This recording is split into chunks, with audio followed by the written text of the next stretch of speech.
Oh, I love that music. That was Pugsley Buzzard with Somebody Changed the Lock. And if you want to make your way over here, Pugsley, that would be great. First question is, lovely to meet you, first of all. And Nice has anyone ever changed the lock on you? Has anybody changed the lock on me? Has that come from a true experience? Or would that be telling? Yeah, that would be telling. When did you first discover this sort of Louis Armstrong-esque voice that you have? Well, I always sort of had it in some kind of form. It really stopped me singing for a while. Like in my 20s, I was just a sideman for other people, playing piano and bass, and I didn't really think of singing because of it, you know. And then, I was running an orchestra for a while. I was like, 20 people. I got sick of that many personalities to have to deal with all the time. It would be hard work. So I sort of, decided I'll go and do my own thing and singing and playing the piano. And that's about 10 years ago now. And it took off from there? Yeah. Now, we were all having an argument. I don't think you were christened Pugsley Buzzard. Would I be correct? Well, that's top secret information too, but I changed it by deed poll. Did you? Yeah. Thought it was more, I mean, it's a perfect name for what you do, isn't it? It's a bit like, I suppose, what Engelbert Humperdinck did, isn't it? Because he changed, I don't remember what his name was, but he changed his name. Then he became a star. Yeah. Didn't he? Yeah. Alice Cooper.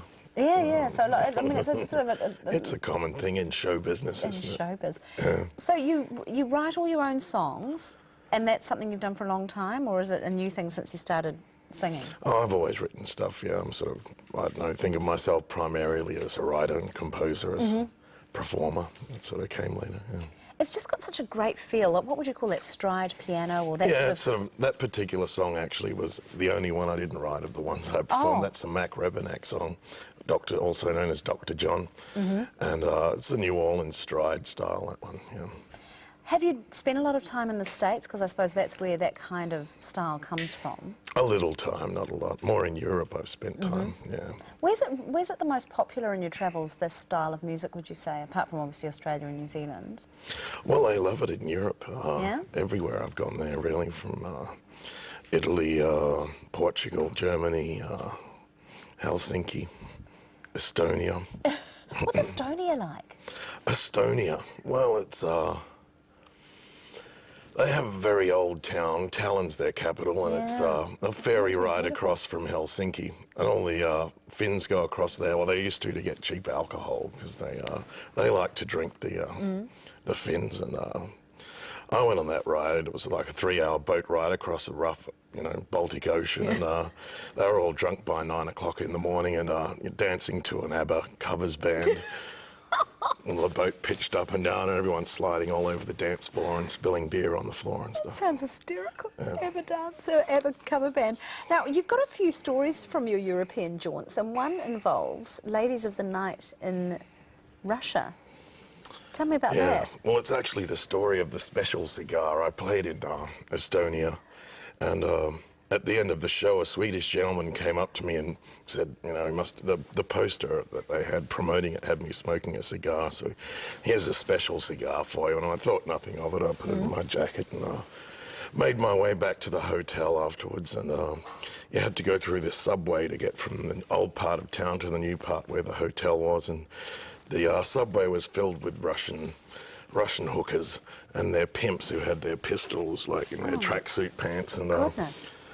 And, the girls all whistled at you and the guys tried to get you to buy their wares, And I managed to get through all of that. I got back to the hotel and was sort of kicking back, watching some TV, and there was a knock on the door, and it was one of the girls that followed me back and, inquired as if I wanted a sexy massage or not. And, I politely refused. And later on, I went out to smoke this cigar in the lounge of the hotel.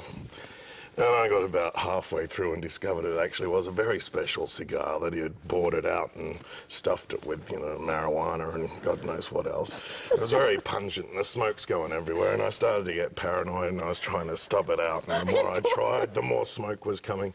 And then the Russian girl came and sat next to me and she puts her hand in my lap, and at that moment the concierge of the hotel comes in and, you know, is this woman your wife? And I'm going, well, I don't know who she is. And did you, and that sort of left it at that was. Well, they threw her out. They let me stay. That was the main thing. It was snowing out and everything. So. Oh, that was lucky. Wow, that's quite an exciting story. I'd like to hear more, but we only really have time to hear about what you're doing here in Wellington. You've got a few gigs coming up. Yeah, that's right. I'm playing at the Blues Club tomorrow night, which is at the Bristol Bar, I think it is, in the Cuba Mall. Cuba Mall, that's right. Friday I'm at Romati, is that how you say it? Yeah, Romati. Romati. In Romati. In Romati. At the Lembus Cafe. And Saturday you'll find me in Eastbourne at the Lifeboat. And that's at about 8 o'clock in the Yeah. evening. I'm thinking that sounds like a fun thing to do this weekend. Wonderful to have you on the show, Pugsley. Loving that sound, and you're very fun. Thanks so much for coming on. Thanks for having me.